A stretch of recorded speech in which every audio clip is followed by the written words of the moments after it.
आप देख रहे हैं लव इंडिया नेशनल, क्योंकि इरादे हमारे साथ हैं, इसलिए लोग खिलाफ हैं, फिर भी हम आपको दिखाते हैं। MIT में आर्ट और आय के साथ स्थिरता लक्ष्यों को प्राप्त करना विषय पर व्याख्यान।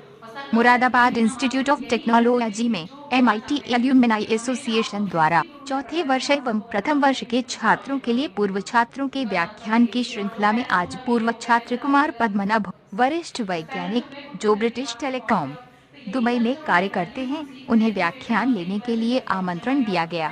व्याख्यान का मुख्य उद्देश्य प्रथम वर्ष के छात्रों को इस बात से अवगत कराना था कि कैसे एक MIT द्वारा विकसित तकनीकों ने इंफोसिस के वार्षिक बिजली बिल को 120 करोड़ से घटाकर 80 करोड़ कर दिया। कार्यक्रम का शुभारंभ संस्थान के अध्यक्ष YP Gupta, joint secretary Anil Agarwal, कोषाध्यक्ष नीरज अग्रवाल, निदेशक डॉक्टर रोहित गर्ग एवं पूर्व छात्र श्रीमान कुमार पद्मनाभ द्वारा मां सरस्वती की प्रतिमा के समक्ष दीप प्रज्वलन के साथ किया गया। कार्यक्रम की शुरुआत कुमार पद्मनाभ के संक्षिप्त परिचय के साथ हुई। कार्यक्रम के दौरान उन्हें विशिष्ट पूर्व छात्र पुरस्कार भी दिया गया। वार्ता 2 सत्रों में विभाजित थी। पहला सत्र चौथे वर्ष के छात्रों के लिए एक तकनीकी सत्र था और दूसरा सत्र प्रथम वर्ष के छात्रों के लिए एक बातचीत सत्र था। पहले सत्र का शीर्षक था आर्ट और आय के साथ स्थिरता लक्ष्यों को प्राप्त करना, कैसे एक MIT द्वारा विकसित तकनीकों ने इंफोसिस के वार्षिक बिजली बिल को 120 करोड़ से घटाकर 80 करोड़ कर दिया। उन्होंने बताया कि ये 2 वर्षों में किया गया था। प्रत्येक वर्ष 20% की कमी ऊर्जा खपत का मुख्य स्रोत डेटा केंद्रों में है। ऊर्जा की खपत को कम करने के लिए उन्होंने वर्चुअल सेंसर नोड बनाया जो सेंसर नोड को जावा नोड्स में परिवर्तित करता है।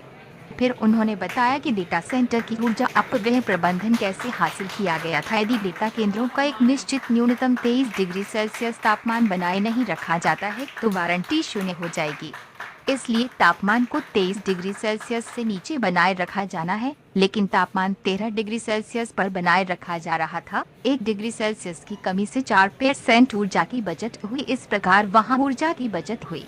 तापमान बनाम ऊर्जा खपत में भिन्नता को ट्रैक करने के लिए एक विशेष सॉफ्टवेयर तैयार किया गया।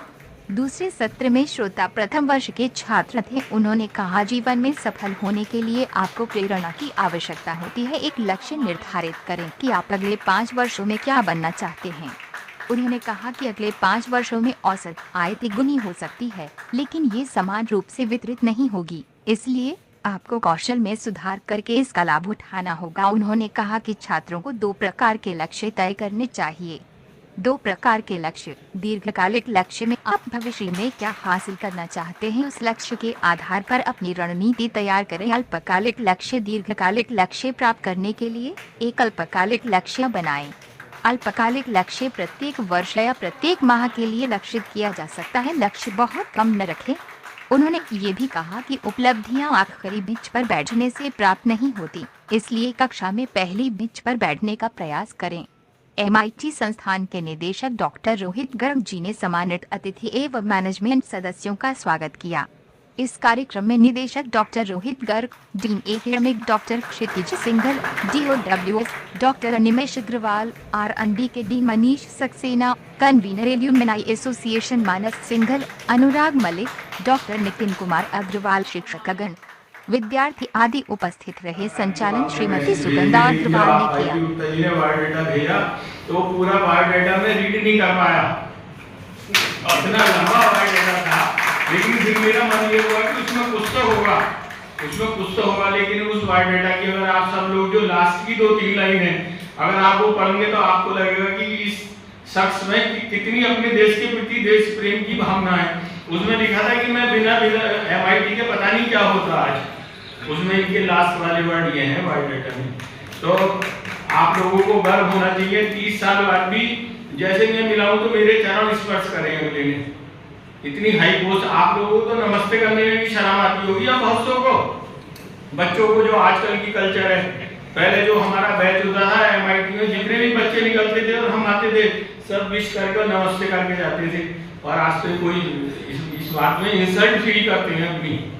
आजकल की जो कल्चर है ना, मैं सबके लिए नहीं कह रहा ये बात, लेकिन इस नई जनरेशन में ये कल्चर है कि अपने टीचर को, अपने गुरु को, अपने पेरेंट को विश करने में क्यों नहीं लगता, हम क्यों करें। तो मैं आपको सुनने की वजह से आया हूँ specially.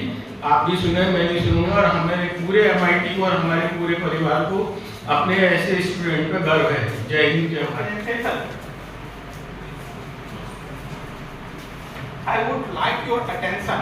You know, when I was here, at that time, I was not very popular, but I was very regular. Regular, I mean, I was never bunking my classes. I was always on the front bench. I was the first to do assignment, but still, I was never the topper of my class. Although I was always in top 5 students of my class, but I was never able to be on number 1. So I thought, when I will explain my fellow MITian what made me to achieve all the success that has been described just now. So I thought I tried explaining myself, interrogating myself, and I found that I always believe that I am good, and always from the day one I am good, I am better than everyone. Although I was not able to top my class, but still I was feeling I was the best. So I had a trust on me. I had a trust on me. So my dear student, just close your eyes for 15 seconds and ask yourself, where are you? Your soul will respond to you, what you are and what you can achieve in your life. And this is what this statement of Swami Vivekananda explains. So whatever you think that you will be, if you think yourself weak, you will be. If you will think yourself strong, you will be. It is as simple as this. Okay?